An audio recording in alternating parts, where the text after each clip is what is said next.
భయమెరుగని ఆ పేరుకు హడలు, అసలంచబోడు ఎవడికి మెడలు.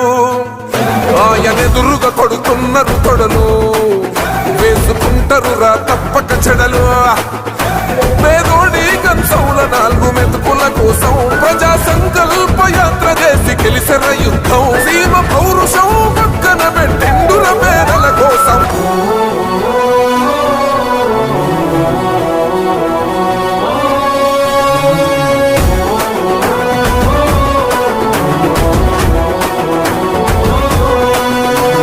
నువ్వే గెలిచేద ఈ యుద్ధం, నీ జెండనే మా భుజమున మోస్తాం. ఎవడొస్తాడని ఎదురుగా చూద్దాం, వైసీపీ జెండన ఎగరేస్తాం.